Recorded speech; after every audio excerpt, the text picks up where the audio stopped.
ഇല്ല, നോക്കാം. ഓണസദ്യയെക്കുറിച്ച് ചോദിക്കാമെന്ന് ഞാൻ കരുതി. അപ്പോഴാണ് ഞാൻ ഈ ജാപ്പനീസ് ഭക്ഷണങ്ങളൊക്കെ ഉണ്ടാക്കുന്ന ആള് ജപ്പാനാണ് എന്ന് പറയുന്ന കുറച്ച് വാചകങ്ങളൊക്കെ കേട്ടത്.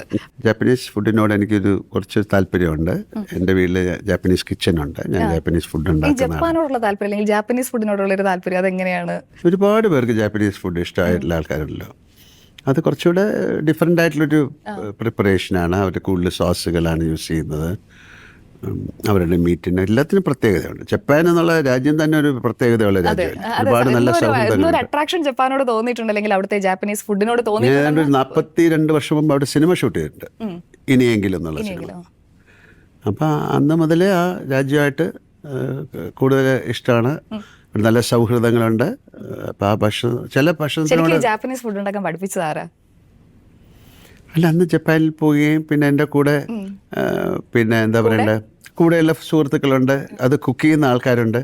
അപ്പോൾ അവരുമായിട്ട് ചേർന്ന് ചെയ്തു. പിന്നെ വി ഡെവലപ്ഡ് എ കിച്ചൺ. എൻ്റെ വീട്ടിലിപ്പം ഒരു ജാപ്പനീസ് കിച്ചണുണ്ട്. കൊച്ചിയിലും ഉണ്ട്, മദ്രാസിലൊക്കെ ഉണ്ട്. ടെപ്പിനിയാക്കി എന്ന് പറയുന്ന ഒരുപാട് കുക്കിംഗ് ഉണ്ട്. ഇതിൽ ഞാൻ ടെപ്പിനിയാക്കി എന്ന് പറയുന്ന താര ജോഡികൾ എന്ന് പറയുന്നത് നടിമാരും